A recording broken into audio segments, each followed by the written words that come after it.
क्यों बेटियों को पराई कहा जाता है। दिल छू लेने वाली कहानी। प्राची, क्या कर रही हो? काम खत्म हुआ या नहीं? अच्छा, एक कप चाय मिलेगी क्या?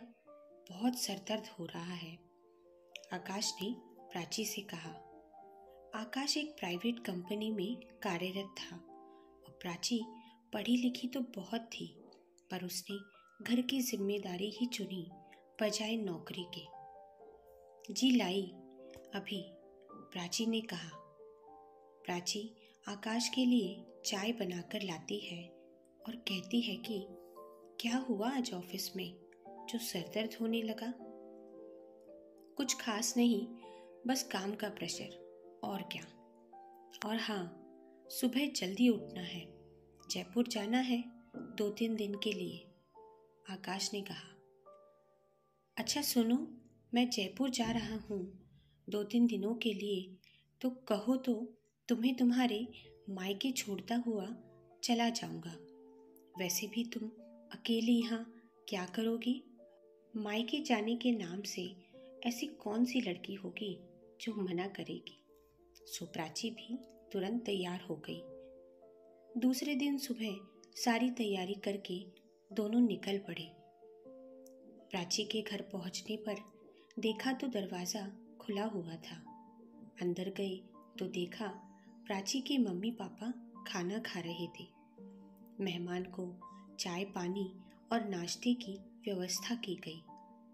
प्राची जाकर अपने पापा के बगल बैठ गई। थाली की तरफ बड़े ही गौर से देखा और कहने लगी कि पापा, आप तो कभी भी मूंग की दाल की खिचड़ी खाते नहीं थे, और तो और अगर खाते तो उसके साथ दही और पापड़ भी चाहिए रहता। फिर आज क्यों ऐसा? कभी कभी कुछ अलग खाने का भी मज़ा होता है। पर उनकी आंखों में मजबूरी साफ नजर आ रही थी, जो प्राची ने बहुत ही अच्छे तरीके से समझ भी ली। उतने में प्राची की भाभी बाहर आई और प्राची को देख पूछने लगी, और दीदी कैसी हो आप? आज बड़ी सुबह सुबह आना हुआ, कोई बात? नहीं भाभी, कोई बात नहीं, बस भाभी वो 2-3 दिन के लिए जयपुर जा रहे हैं, तो सोचा अकेले रहने से अच्छा है कि मम्मी पापा के साथ ही रह लो, वरना कहाँ समय मिलता है। अच्छा, तो रहने आई हो? भाभी ने झूठी हंसी के साथ पूछा। दीदी, खाना तो बनाया नहीं होगा आपने? दोनों जल्दी जो निकल पड़े होंगे। खिचड़ी बनी है, कहो तो परोस दूं? नहीं भाभी, हम खाकर निकले थे। भाभी किचन में चली जाती है। प्राची मम्मी पापा से कहती है, आप बैठो यहीं, मैं इतने बर्तन किचन में रख देती हूँ और भैया से भी मिल लेती हूँ। वो बर्तन किचन में रखकर जैसे ही भैया के कमरे की तरफ आती है तो भाभी को भैया से लड़ते हुए देखती है। उसकी भाभी कहती है, बहन हो तो तुम्हारी जैसी, शादी करके वो गई और कर्ज हम पर ला दिया, जिसे हम अभी तक चुका रहे हैं, और उससे भी मन को शांति नहीं मिली तो आ गई हमारी छाती पर रहने। तुम्हारा दिमाग तो ठिकाने पर है, यहाँ नहीं आएगी तो कहाँ जाएगी? बेटी है वो इस घर की। तुम कमा के लाती हो जो इतना बोले जा रही हो? प्राची के भैया ने कहा। ऐसा है, मुझसे नहीं होगा इतने लोगों का काम।